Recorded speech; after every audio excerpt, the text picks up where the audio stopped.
ગુજરાત રાજ્યમાં એલઆરડીની પરીક્ષા યોજાઈ છે, જેમાં રાજ્યભરના 1661 પરીક્ષા કેન્દ્રો પર કુલ 14.28 લાખથી વધુ વિદ્યાર્થીઓએ ભાગ લીધો છે. ત્યારે રાજકોટ જિલ્લામાં 152 કેન્દ્રો પર 43,710 વિદ્યાર્થીઓ પરીક્ષા આપી રહ્યા છે અને આ માટે તંત્ર દ્વારા સઘન વ્યવસ્થા પણ કરવામાં આવી છે, જેમાં વિદ્યાર્થીઓને નિયમ મુજબ ચેક કરી અને પરીક્ષા કેન્દ્રમાં અંદર જવા દેવામાં આવી રહ્યા હતા. પરીક્ષા કેન્દ્રો પર સીસીટીવી કેમેરાની વ્યવસ્થા, હોલ ટિકિટ, બેગ અને ઇલેક્ટ્રોનિક સાધનો પર પ્રતિબંધ તેમજ કલમ 144 લાગુ કરવાના પગલાં લેવામાં આવ્યા છે.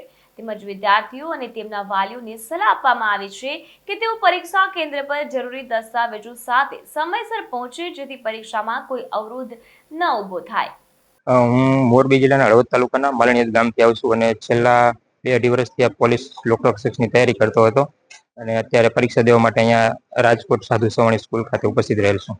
આમ તો રોજ 6-7 કલાકનું વાંચન કરતો હતો અને ભવિષ્યમાં એવી ઈચ્છા કરી કે પીએસઆઈની પરીક્ષા આવે તો એ દઈને પાસ થવાની. અમે એક ભાઈ અને 3 બહેનો છીએ. મારા એક બેન પોલીસમાં ભરૂચ ખાતે નોકરી કરી છે.